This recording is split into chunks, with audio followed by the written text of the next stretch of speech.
Welcome back to another episode of Warren Cali.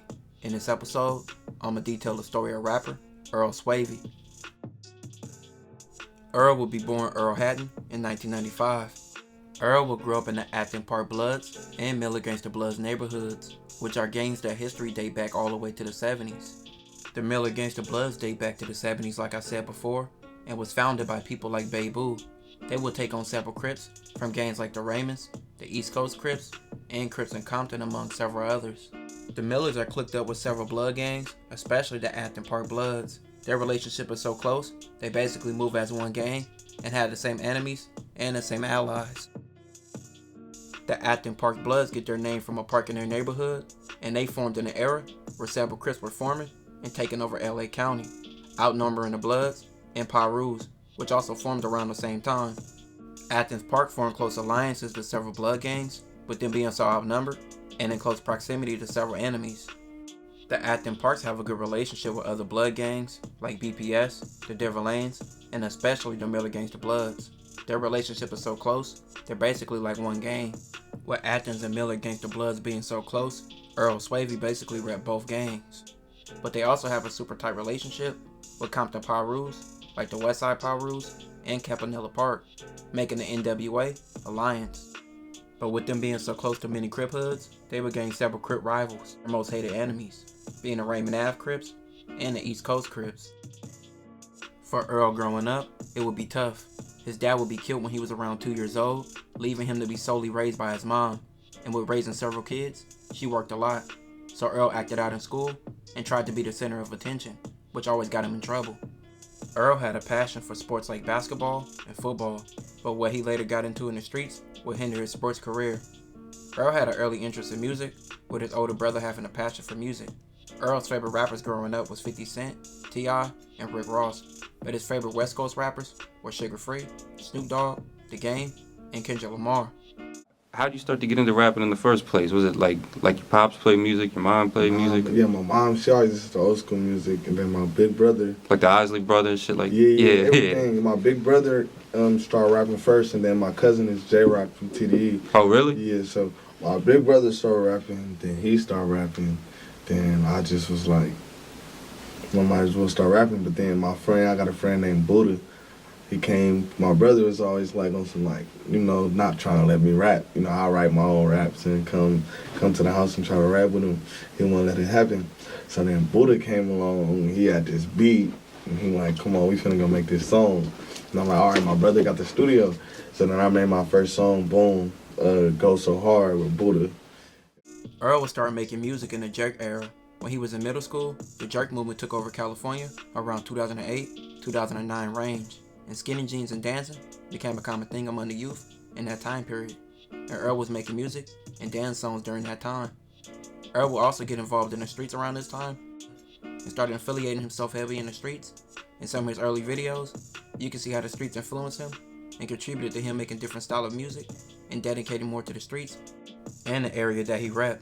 But with getting in the streets, this will also lead to jail time, with him going to jail for a gun. Upon getting out, with Earl being consistent with music and songs like Hit Your Ricky and Beef, it's helped get him some recognition outside of LA and by people like A$AP Yams, who played a big part in A$AP Rocky's career and influence in the industry. A$AP Yam would try to get Earl noticed in the industry by inviting him to things like Coachella and getting him in Kendrick Lamar's Nosy documentary. In 2013, Earl would drop the mixtape Business Before Pleasure, and Earl would build momentum off this run and build connections with several people in the industry, and A$AP Yam would play a big role in that. But outside of music, Earl will be going through a lot. He will be shot, and he will be stabbed in 2 separate incidents. The stabbing led to him being stabbed in the neck, where he would say he wouldn't be able to rap anymore. But Earl wouldn't let that hold him back, and he continued to drop music and signed a distribution deal with Empire.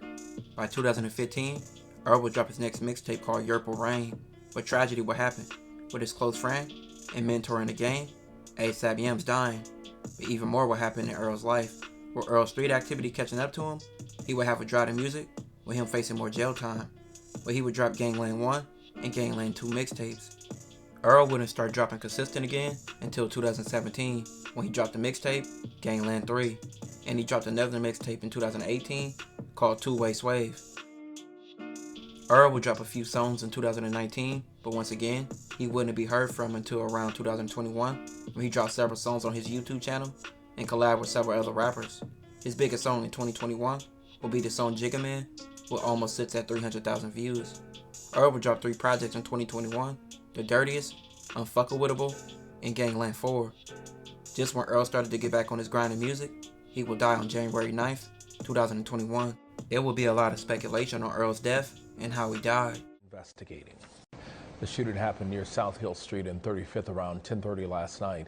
Police say the suspect came up to the party and fired into the crowd, and at least 5 people were hit and injured. Someone from inside the party fired back and struck the gunman. He crashed his car a few blocks away and later died at the hospital. Homicide detectives are investigating. Many would say Earl and the group of Bloods that he was with attended a party where several of their enemies was at. This will lead to Earl and a group of Bloods retrieving guns and shooting up the party. But before they could flee the scene, it was returned fire, and this will lead to Earl being shot in the heart and crashing his car, which later led to him losing his life. The people that Earl was with will later flee the scene. It was said that the enemies they were shooting at was the East Coast Crips. People at a party suddenly found themselves in the middle of a shootout. It happened just before 11 o'clock Sunday night at a warehouse party on Hill and 35th in South Los Angeles.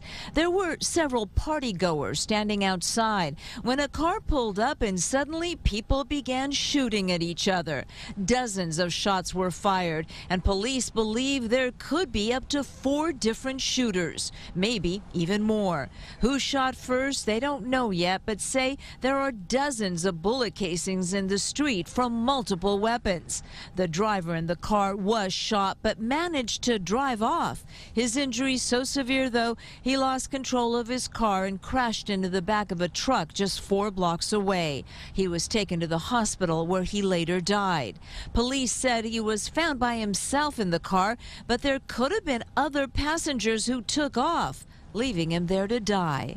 Back at the warehouse, 4 people were shot, 3 of the victims teenagers, the youngest a 16-year-old girl, the other 2 17 and 18. We're still trying to determine if this was gang-related, gang-motivated. We do know it was a party, and we're still trying to sort out all the details related to it.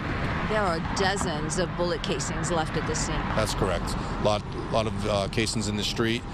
We did locate some inside, and again, it's a big scene. It's a big complex scene that we're really trying to process right now. Earl was only 26 years old and had a chance to blow up, but many things would stop him from going further, like the streets. Earl would collab with a lot of rappers in his career, from people like Mozzie, O3 Greedo, Wally the Sensei, RJ, and a long list of others. And several people will pay respect to him after his death.